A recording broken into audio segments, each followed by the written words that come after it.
Are you ready, viewers? Aye, Cat in the Cap. I can't hear you. Aye, Cat in the Cap. Oh. Hello, I'm the Cap. And I'm the Cat. And together we're the Cat and the Cap. And welcome to the second episode of PS2 Reviews. And this is the show that we take a look at PS2 games in our collection to see if they still hold up today. And with that said, we're going to take a look at this little gem. Spongebob Sqaurepants, the movie game. That's a really long title. Yeah, it is. But this game seems to be based off the movie. Which is interesting because, according to most fans of SpongeBob, after the film, the show began to go downhill. I can actually agree with them quite a lot. Well, with our history of SpongeBob, we did not watch SpongeBob during a huge portion of our childhood until we got Sky TV. I remember watching a few episodes and liking the show fine, but after a wee while, they managed to show nothing but SpongeBob for 24/7. That was awful. Yes, and I'm sure it has its good episodes, but after that experience, my opinions towards Yellow Sponge are rather mixed. And to be honest, I think SpongeBob is a little oversaturated at this point. But anyway, let us dive in. You had to make that pun, didn't you? You play as SpongeBob and Patrick. Both of them control the same, but both of them have different abilities which allow them to destroy or get past certain obstacles. For example, SpongeBob can uppercut and destroy objects from above. He can bowl a bowling ball to hit faraway targets. He can also use the power of heavy metal to destroy enemies from a distance. As for Patrick, he can cartwheel for speed and take out groups of enemies, slam to hit buttons or take out certain enemies, or throw stuff to hit faraway targets. Each of these abilities are not unlocked automatically. You'll need to gather these Goofy Goober tokens to get them. You gotta do these challenges scattered throughout the level.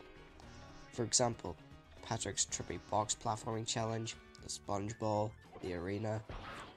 Once you get a new ability, you can actually revisit old levels with these abilities and unlock new areas. You can then get even more Goofy Goober tokens. Which is a great mechanic. Not to mention the levels are very distinct with their music and their level design.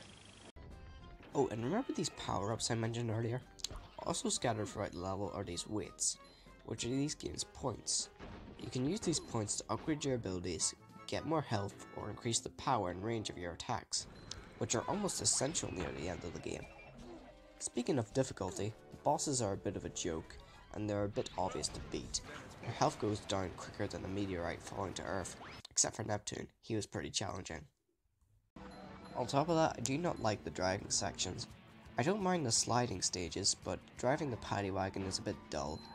All you do is steer, nitro, drive around obstacles. I'm also not a fan of the time travels or passing through the rings. They're more trouble than they're worth. And trust me, driving in real life is no walk in the park either. The game seems to follow the movie's plot as to be expected, but in some levels it expands upon some scenes from the movie that didn't get too much focus. Like the Goofy Goober stages, traveling across the desert, exploring the depths of the trench. For the most part, I actually do like the changes and expansions, but some of them are just bizarre. For example, when SpongeBob and Patrick are captured by the Cyclops, they get knocked out, and then they go to Goofy Goober Land?